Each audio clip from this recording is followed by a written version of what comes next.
지난 한 3개월여간 제가 여러분들과 고난이라는 주제에 대해서 말씀을 계속해서 나눴습니다.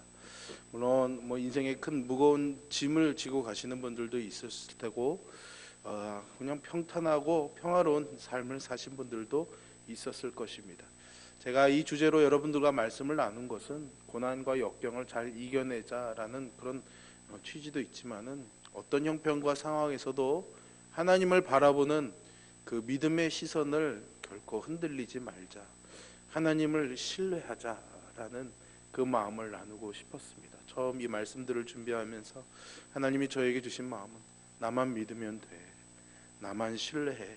그것이 하나님이 우리에게 요구하시는 유일한 단 한 가지였던 것이죠. 오늘은 이제 이 모든 설교들을 좀 정리를 하면서 이제 완결편 완결편을 좀 해보려고 합니다. 그렇다고 모든 내용들을 다 정리할 수는 없고요. 지난 몇 주간의 내용들을 좀 정리해 주면서 이제 이 우리 인생에 알 수 없는 또 뜻하지 않게 일어나는 그런 고통의 문제, 고난의 문제들을 이제는 우리가 두려워하지 아니하고 능수능란하게 다룰 수 있는 성숙한 신앙으로 한 걸음 더 나아갈 수 있기를 간절히 소망합니다. 오늘 설교의 제목이 고난이 영광이 되다입니다. 여러분, 고난이라는 것, 우리 인생의 고통의 문제는 사실은 아담의 죄로 인해서 시작이 된 그 결과였습니다. 이것은 너무나도 분명한 사실이죠. 그런데 여러분, 이 죄의 결과로 주어진 이 고난이 하나님의 자녀에게는 어떻게 영광스러운 것이 될 수 있는가 하는 것이 오늘 제가 여러분들과 살펴보려고 하는 것입니다. 죄의 결과로 주어진 것이 오히려 영광이 된다라는 거죠. 이 말도 안 되는, 앞뒤가 맞지 않는 이 논리를 완성케 하시고 이것이 말이 되는 이유가 과연 무엇이냐라는 겁니다. 그 중심에는 사실은 예수 그리스도가 계십니다. 예수 그리스도께서 성육신, 인간의 몸을 입고 아담의 모든 후손들이 받아야 되는 그 고난을 당하기 위해 이 세상에 오셨습니다. 그런데 주님이 당하신 이 고난은 사실은 아담의 후손들이 받는 고난의 의미와는 전혀 무관한 그러한 고난을 받으신 유일한 분이시다, 이렇게 말할 수 있습니다. 왜냐하면은 주님은 범죄하지 않으신 분이시고 죄를 알지도 못하는 분이시죠. 그러니 예수 그리스도에게는 죄로 인한 고난은 천부당 만부당한 이야기입니다. 성립이 되지 않는 거죠. 그것이 있을 수가 없는 겁니다. 예수님이 그렇다고 해서 하나님이 고난을 통해서 우리의 믿음을 성숙시키는 것처럼 더 믿음이 성숙해지거나 온전하셔야 될 필요도 없었죠. 더 거룩해지실 필요도 없었습니다. 예수님은 이런 믿음의 연단을 필요로 하는 그런 사람이 아니었던 거죠. 그러므로 예수님께서 받으신 이 고난은 철저히 죄인인 우리를 대신해서 우리가 받아야 될 그 형벌을 대신해 받으신 고난이었습니다. 주님께서 받으신 이 고난과 십자가의 죽음은 죄와 죄인들에 대한 형벌과 저주였죠. 그리고 하나님의 진노와 심판이었습니다. 주님께서 십자가에서 죽으시면서 마지막에 다 이루었다라고 말씀하심으로써 우리가 죄의 대가로 받아야 될 이 형벌을 다 받으셨다라는 것을 선포하셨습니다. 하나님께서는 예수 그리스도를 죽은 자 가운데서 살리심으로써 하나님의 심판에 부족함이 조금 더 없게끔 하나님의 의를 만족해 하는 것을 증명해 보이셨던 것이죠. 죄로 인해서 예수님이 십자가에 죽으신 것으로 끝났다면은 아마 죄 용서를 받았다 할지라도 우리에게는 소망이 없었을 것입니다. 그러나 예수님이 십자가에 죽으셨다가 부활하심으로 인해서 영원한 생명의 첫 약속, 첫 열매가 되셨기 때문에 우리도 예수님의 십자가에서 주와 함께 죽으면 주와 함께 살 소망을 가지고 살아가게 되는 줄로 믿습니다. 그래서 하나님의 구원이 완성이 된 것이죠.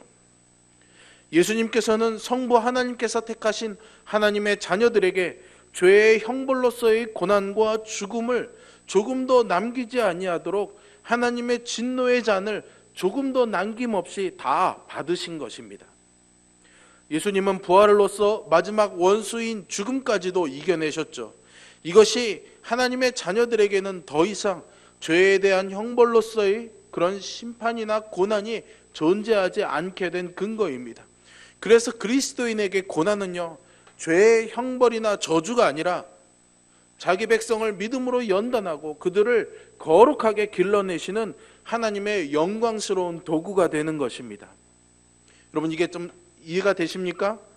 고난은 우리의 죄값인데 예수님이 십자가에서 그 죄값을 다 치르셨기 때문에 이제는 죄의 형벌로서의 고난이 아니라 우리를 하나님의 백성으로 길러내시는 하나님의 영광의 도구가 되었다라는 겁니다. 비록 그리스도인에게 죄에 대한 형벌과 하나님의 심판으로서의 고난은 그리스도 안에서 이미 다 해결된 것이라고 할지라도 고난 그 자체는 여전히 죄의 결과로 존재하는 부정적인 것을 우리가 부인할 수는 없을 것 같습니다. 우리의 삶에 있는 이 고통의 문제들이 사실은 다 인간의 죄의 문제에서 발생하고 있는 것 아니겠습니까? 이기심과 오만과 교만과 자기 욕심에 매였기 때문에 우리의 고통이 유발이 되는 거죠. 예수님께서 영광 중에 재림하시고 하나님의 나라가 완성될 때 고난은 반드시 없어질 것입니다. 그러나 그 전까지는 여전히 피할 수 없는 실제가 바로 이 고난인 것이죠. 여기서 이 고난을 유발하는 죄는요, 어떤 죽어있는 존재가 아닙니다. 여전히 지금도 죄인의 심령 속에서 살아 활동하는 실제라는 사실을 우리가 잘 기억해야 하겠습니다. 하나님께서 죄인들의 악을 강제로 막지도 않으십니다.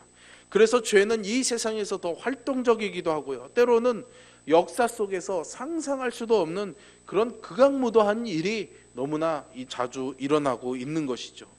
이 악은 사람에게 고통을 더해줍니다. 하나님의 자녀들이라고 할지라도 여전히 그 안에 죄성이 남아 있어서 그것이 다양한 모습으로 표출이 되지 않습니까? 그러니 세상의 악이 얼마나 무서운 것인지를 생각하는 것은 어려운 일이 아닐 것입니다. 그래서 신자라고 할지라도 이 고난을 피해갈 수는 없습니다. 부부관계에서, 부모와 자녀의 관계 속에서, 세상에서 맺어가는 그 관계들 속에서, 물론 교회 안에서의 관계들까지도 우리는 어느 정도의 고통을 겪게 됩니다. 연약하여서 충분하게 사랑하지 못해서 생기는 고통도 있고, 아니면은 그 죄성이 발동해서 미워하고 속이기 때문에 겪게 되는 그런 고통들도 있습니다.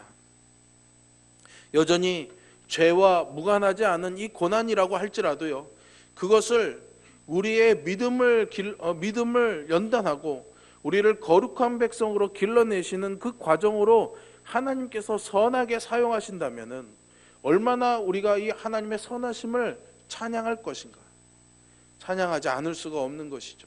우리의 죄로 인한 이 고난의 문제를 하나님이 우리를 하나님의 백성으로 길러내시는 하나님의 영광의 도구로 사용하시는 것이 우리에게는 그저 감사할 것이고 하나님의 은혜로 받아들여져야 되는 것입니다.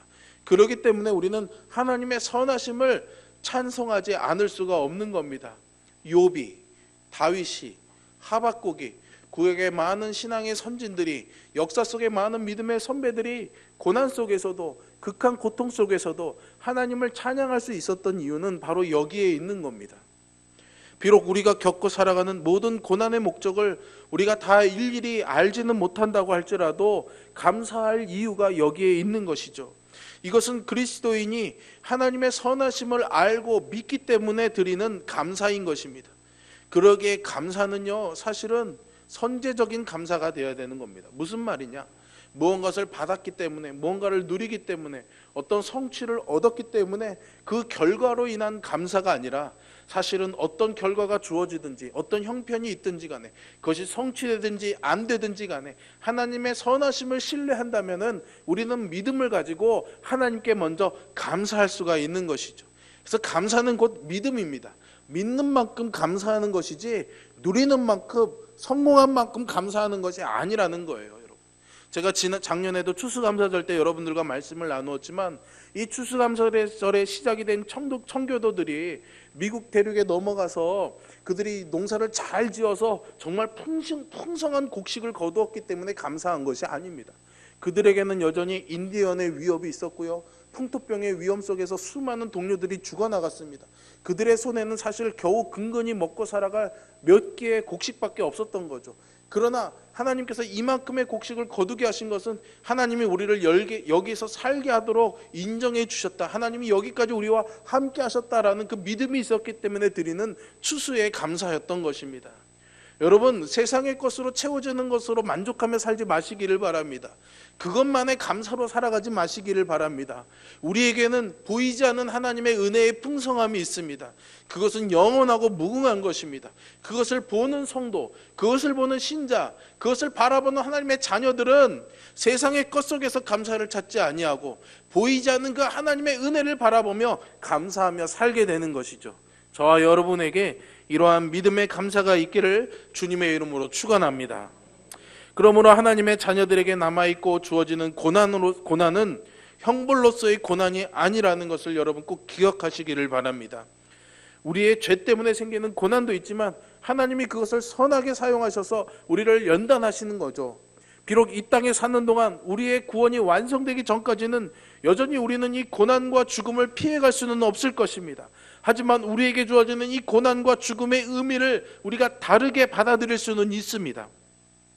우리는 주님을 믿고 난 이후에도 여전히 노쇠하고 썩을 육체를 가지고 살아가게 되고요, 피할 수 없는 고난과 죽음을 통과하게 되지만 이것들을 통해서 우리를 향한 거룩하고 영광스러운 목적을 이루어 가시는 이 하나님으로 인해서 우리는 기뻐할 수가 있는 것이죠. 그래서 하박국이 무화과 나무에 열매가 없고 외양간에 송아지가 없어도 논밭에 소출이 없어도 나는 나를 구원하시는 하나님을 인해서 기뻐하고 찬송할 것이다 고백할 수가 있었던 것입니다. 여러분, 우리의 자존심과 명예가 무너질 때도 있습니다. 경제적인 어려움을 당할 때도 있습니다. 관계 속에서 실패를 경험할 수도 있습니다. 치명적인 질병을 선고받을 때도 있죠. 더 나아가서 우리가 믿기 때문에, 신자이기 때문에, 그리스도인이기 때문에 그 그리스도인이라는 이유로 받아야 될 고난도 분명히 있습니다. 이것은 다양한 모습으로 우리를 찾아옵니다. 하지만 그리스도인들에게 이 모든 것들은 영광스러운 목적을 가진 영광스러운 고난이고 영광스러운 과정이 됨을 믿으시기를 바랍니다. 이렇게 신자들에게는 고난의 의미가 영광스럽게 바뀌게 되는데요, 여기에는 전적으로 그리스도의 십자가와 고난 때문이라는 것을 여러분 잊지 마시기를 바랍니다. 예수님 때문입니다. 예수님 때문에 우리에게 이 고난의 의미, 죽음의 의미가 완전히 바뀌게 된 겁니다. 예수님이 십자가에서 이 문제를 해결하셨기 때문에 이제 우리에게 고난은 형벌이 아니라 하나님이 우리에게 복을 주시기 위한, 우리를 영광스럽게 하시기 위한, 우리를 거룩하게 하시기 위한 놀라운 영광의 도구가 된다라는 것이죠. 영광이라는 이 개념은 성경이 그리스도인의 이 고난을 설명하기 위해 사용하는 놀라운 개념입니다. 그래서 이 고난과 영광은 서로 떼어놓을 수 없는 짝꿍입니다. 짝꿍. 패키지죠, 패키지. 떼어놓을 수가 없습니다. 실제로 우리가 성경을 읽어가다 보면은 이 고난과 영광이라는 두 단어가 함께 쓰인 구절들을 쉽게 찾아볼 수가 있는데요, 몇 구절들을 오늘 여러분들과 함께 확인해 보도록 하겠습니다. 우리 화면을 보시고 하나하나 말씀을 한번 읽어가 보겠습니다. 먼저는 누가복음 24장 26절의 말씀입니다. 함께 있습니다. 그리스도가 이런 고난을 받고 자기의 영광에 들어가야 할 것이 아니냐 하시고, 그 다음은 로마서 8장 17절과 18절의 말씀입니다. 넘겨주세요, 화면을. 함께 있습니다. 자녀이면 또한 상속자 곧 하나님의 상속자요 그리스도와 함께한 상속자니 우리가 그와 함께 영광을 받기 위하여 고난도 함께 받아야 할 것이니라. 현재의 고난은 장차 우리에게 나타날 영광과 비교할 수 없도다. 그 다음은 베드로전서 1장 11절의 말씀인데요, 여러분 베드로 전후서는 고난을 당하는 성도들 향해서 힘내라고, 이 고난은 우리에게 큰 것이 아니다라고 강력하게 이야기하는 베드로의 편지입니다. 그래서 베드로 전후서에 이러한 내용들이 쭉 많이 나옵니다. 1장 11절의 말씀을 한번 읽어보겠습니다. 자기 속에 계신 그리스도의 영이 그 받으실 고난과 후에 받으실 영광을 미리 증언하여 누구를 또는 어떠한 때를 지시하는지 상고하니라. 4장 13절의 말씀이죠. 오히려 너희가 그리스도의 고난에 참여하는 것으로 즐거워하라. 이는 그의 영광을 나타내실 때 너희로 즐거워하고 기뻐하게 하려 함이라. 4장 16절의 말씀입니다. 만일 그리스도인으로 고난을 받으면 부끄러워하지 말고 도리어 그 이름으로 하나님께 영광을 돌리라. 아멘. 그리고 한 구절을 더한다고 하면은 바로 오늘 본문으로 우리가 읽은 베드로전서 5장 10절의 말씀을 꼽을 수가 있습니다. 우리 같이 한 번 더 읽어보겠습니다. 모든 은혜의 하나님 곧 그리스도 안에서 너희를 부르사 자기의 영원한 영광에 들어가게 하신 이가 잠깐 고난을 당한 너희를 친히 온전하게 하시며 굳건하게 하시며 강하게 하시며 터를 견고하게 하시리라. 아멘. 여러분, 우리가 그리스도인이라고 해서 고난을 일부러 찾아다니며 그 고난을 추구할 필요는 없습니다. 하지만 그리스도인이라면 고난을 피하지도 않습니다. 고난은 그리스도인에게는 고통스러운 것이지만 그 고난이 그리스도인에게서 하늘의 기쁨을 빼앗아가 버리지는 못합니다. 그리스도인은 고난이 지닌 영광스러움을 아는 사람이기 때문이죠. 오늘 이러한 말씀들은 그러한 믿음을 가진 우리들에게 위로와 소망이 되는 겁니다. 신자가 이 고난을 통해서 얻는 유익이 있습니다. 그 유익들은 하나같이 다 영광스러운 것들입니다. 그 유익이 되는 이유들을 몇 가지 지난 말씀들을 다시 한번 되씹어 보면서 여러분들과 좀 몇 가지를 나누어 보려고 합니다. 먼저는 제가 지난 2주일에 걸쳐서 그리스도인에게 고난은 그리스도와 연합을 실제로 경험하게 해주는 하나님의 축복이라고 여러분들에게 말씀을 드렸습니다. 이것은 사실 사도 바울이 간절하게 원했던 일이었습니다. 고난 자체를 경험하는 것이 아니라 그 고난을 통해서 그리스도의 고난에 참여함으로써 그리스도와 하나 되는 그 은혜를 경험하는 것이 바울 사도가 그토록 원했던 것이죠. 고난은 이렇게 신자를 최고의 영적인 그런 체험으로 인도해 주는 것입니다. 그리스도와 하나가 되는 것이죠. 두 번째로 고난을 통해서 하나님은 우리의 죄성을 죽이시고 우리를 거룩함에 이르게 하십니다. 이렇게 하실 때 하나님은 고난을 통해서 우리의 연약함을 먼저 보게 하시고 우리를 낮추게 하시는 거죠. 고난을 통해서 내가 이렇게 한없이 약한 존재이구나, 내가 이렇게 낮은 존재이구나, 하나님을 의지하지 않고는 살 수가 없는 존재구나 라는 것을 깨닫게 하시는 겁니다. 자신만만하게 살아가던 우리가 얼마나 하나님의 은혜가 필요한 존재인지를 알게 하시는 것은 바로 이 고난을 통해서인 것이죠. 그래서 하나님께서는 이 고난을 통해서 우리로 하여금 하나님의 섭리를 뼛속 깊이까지 깨닫고 알게 하십니다. 그렇게 되면은 그 하나님의 섭리를 이해하게 되면 마음속에 있는 미움과 원한과 분노가 다 해결이 되는 겁니다. 용서가 되어지는 것이죠. 저는 이 신뢰를 요셉의 예를 통해서 여러분들에게 이미 말씀드린 적이 있습니다. 창세기 50장에 보시면 요셉이 형들과 대화하면서 형들은 요셉이 복수할 것을 두려워하지만 요셉은 하나님의 섭리 앞에서 이 모든 것들이 형들의 욕심으로 인한 것이다 할지라도 하나님의 선하신 뜻을 이루기 위한 하나님의 영광의 도구가 되었으니 내가 어찌 이 하나님의 섭리 안에서 형들에게 복수를 하겠습니까? 형들에게 복수할 이유가 없으니 안심하십시오라는 그 말을 발견하게 됩니다. 여러분, 거짓말이 아니라니까요. 창세기 말씀에 나와 있습니다. 같이 한번 읽어보겠습니다. 여기 이 말씀을 한번 읽어보면서 요셉이 어떠한 마음으로 정말 이런 고백을 하고 있는가, 이런 이야기를 하고 있는가, 나의 이야기처럼 한번 생각해 보면서 한번 읽어봤으면 좋겠습니다. 창세기 50장 15절부터 21절까지의 말씀인데요, 좀 길기는 하지만 천천히 우리 한번 같이 읽어보겠습니다.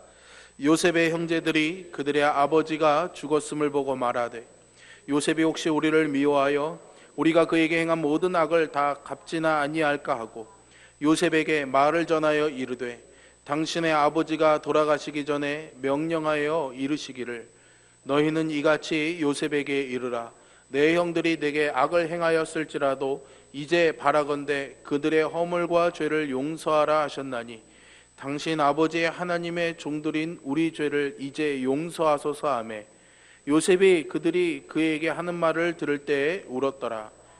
그의 형들이 또 친히 와서 요셉의 앞에 엎드려 이르되 우리는 당신의 종이니이다. 요셉이 그들에게 이르되 두려워하지 마소서. 내가 하나님을 대신하리이까.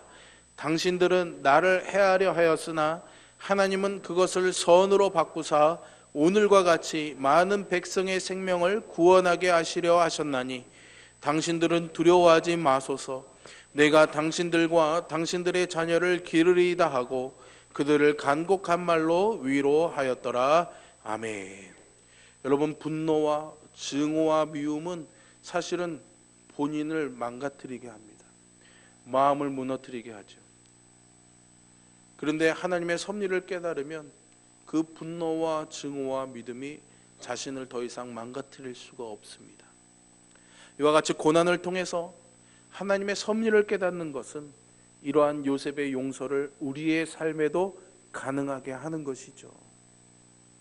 하나님은 고난을 통해서 우리를 그렇게 만들어 가시고 결국에는 하나님의 백성다운 거룩함으로 우리를 이끌어 가십니다. 히브리서 12장 10절에 나와 있는 말씀이죠. 그들은 잠시 자기의 뜻대로 우리를 징계하였거니와 오직 하나님은 우리의 유익을 위하여 그의 거룩하심에 참여하게 하시느니라. 아멘. 고난은요, 우리의 죄성을 죽이고 우리를 영광스럽게 빚어가도록 하시는 하나님의 도구입니다. 고난을 통해서 우리는 그래서 거룩해져 가고 완성에 이르게 되는 거죠. 성경에 나오는 하나님의 사람들 중에, 그리고 역사 속에 등장하는 수많은 하나님의 사람들 중에 이 고난이 없었던 사람은 없습니다. 오랜 세월 바벨론 제국에서 포로 생활하면서 그나마 높은 관직을 누렸던 다니엘도 사자굴에 들어가야 했습니다. 온갖 모함과 상상할 수 없는 그런 외부적인 압박 속에서 살아가야 했죠. 하나님은 다니엘에게도 이런 고난이라는 영광스러운 과정을 통해서 거룩함에 이르게 하신 것입니다. 여기에는 예외가 없습니다, 여러분. 세 번째로 우리는 고난을 통해서 이 세상이 아니라 영원한 나라를 위해 지음받은 존재라는 사실을 배우게 됩니다. 고난을 통해서 하나님께서는 우리로 하여금 이 세상 영광에 취하지 아니하고 하늘 영광을 사모하며 살아가게 하십니다. 썩어질 육체가 아니라 영원한 삶을 위해 영원을 누리며 살아갈 수 있도록 우리가 그렇게 살아갈 수 있는 존재라는 사실을 고난보다 더 잘 가르쳐주는 것은 없습니다. 믿음이 없는 사람들에게는 이 고난이 아무것도 보장해주지 않는 세상의 행복에 더욱더 집착하게 만들어가지만 하나님의 자녀들에게 이 고난은 결국 지나가는 것들이고 이 지나가는 세상의 것들이 아니라 영원한 것과 하늘의 기쁨을 추구하게 만드는 것이죠. 그것이 하바국의 고백이었고 스바냐 선지자의 고백이었던 기쁨이었습니다. 사도 바울은 이 세상에서 육신의 장막, 몸이 후패해가는 것을 보면서 이렇게 고백합니다. 고린도후서 5장 2절의 말씀이죠. 참으로 우리가 여기 있어 탄식하며 하늘로부터 오는 우리 처소로 덧입기를 간절히 사모하노라. 피조물이 썩어짐의 종노릇 아래에 탄식하는 것처럼 그리스도인들도 이 세상에서 탄식을 합니다. 썩어질 우리 몸을 위해서 탄식하죠. 아파서 탄식하고 관계가 깨어져서 고통스러워서 탄식하고 경제적인 궁핍 때문에 탄식하면서 살아갑니다. 그러나 이런 탄식은 세상 사람들도 다 탄식하면서 살아갑니다. 그러나 성도의 탄식은 그것이 아니라 하늘로부터 오는 우리의 처소, 그 영원을 덧입기를 사모하며 우리는 살아가야 되는 것이죠. 우리의 몸의 속량을, 썩어질 이 몸이 아니라 우리에게 영원을 약속하신 그 하나님을 바라보며 고난 속에서 하나님 나라, 그 영원을 사모하면서 살아가는 것입니다. 사도 바울은 그래서 고난이 지금 우리에게 아무리 심하다고 할지라도 장차 우리가 받을 영광과 비교해 보면은 아무것도 아니라고 우리가 아까 읽었던 로마서 8장 18절의 말씀에서 증언하고 있습니다. 이것은 장차 받을 영광이 무엇인지를 아는 사람만이 할 수 있는 말이죠. 우리의 죽을 몸은 우리가 이 땅에서 살 존재가 아니라 부활의 몸을 입고 영원한 하나님의 나라에서 살 존재라는 것을 가르쳐주고 있는 것입니다. 여러분, 우리는 그저 이 땅에서 겨우 잘 살아가라고 지음받은 존재가 아닙니다.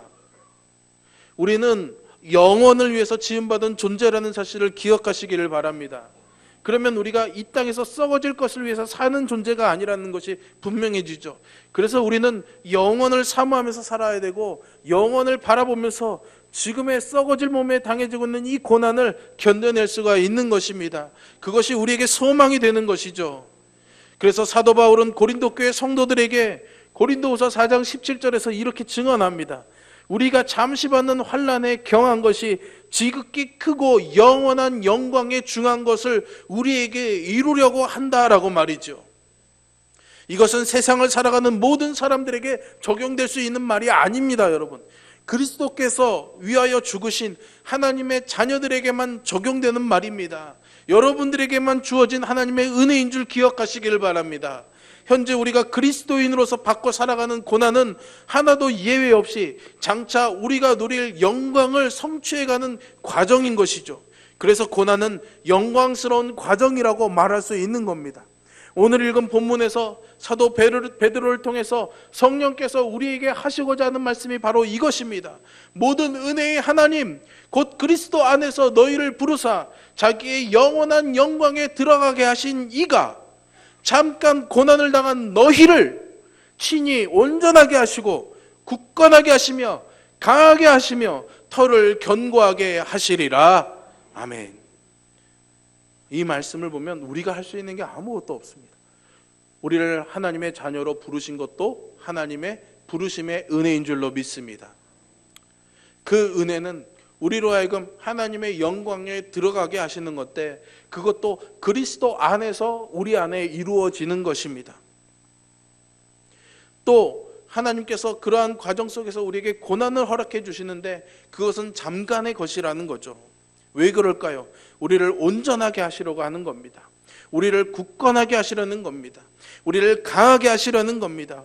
우리의 터를 견고하게 하셔서 영원히 흔들리지 아니하는 존재로 만드시려고 그렇게 하시는 거죠.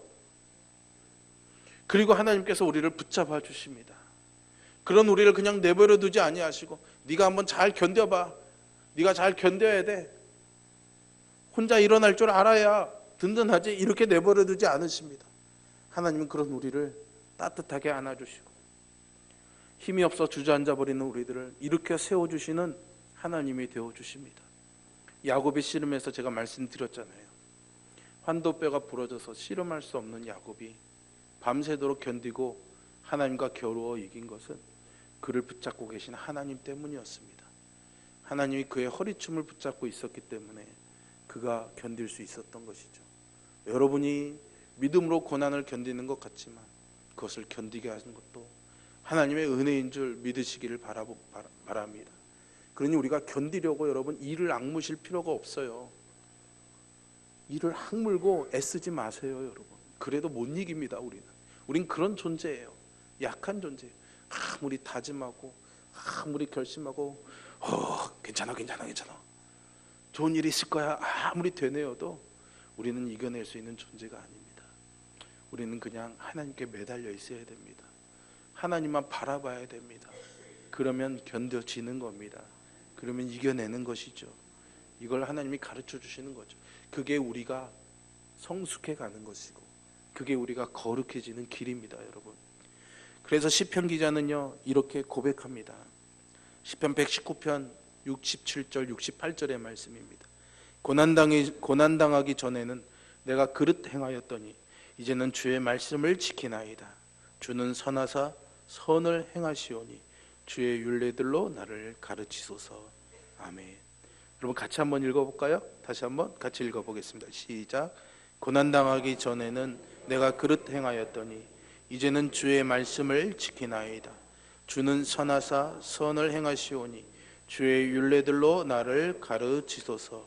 아멘. 이 고백을 여러분들의 삶에서 날마다 경험하시기를 축복합니다. 그리고 우리의 신앙의 공동체 안에서 이러한 고백과 증거들이 드러나기를 간절히 소망합니다.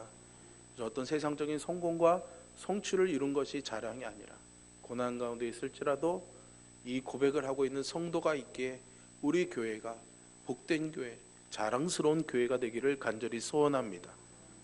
그리고 영광스럽게 이 고난을 당하고 기쁨과 즐거움으로 고난당하는 우리를 바라보면서 세상이 우리를 두려워하고 세상이 하나님을 알기를 하나님의 얼굴을 보기를 간절히 소망합니다. 여러분들에게 주신 고난은 그 목적을 이루기 위함입니다. 고난의 유익, 고난의 이 영광을 고백하며 나에게 주어진 일들, 그 고난을 주신 하나님은 실로 선하신 하나님이십니다 라는 이 고백의 영광을 여러분 모두 누릴 수 있기를 바랍니다. 여러분, 고난은 우리 그리스도인들에게는 너무나 영광스러운 과정입니다. 그래서 고난은 영광이 되는 것이죠. 고난 속에서도 우리 안에 역사하시는 하나님께 모든 영광과 감사와 찬송을 올려드리며 사는 우리 모두가 되기를 주님의 이름으로 축원합니다.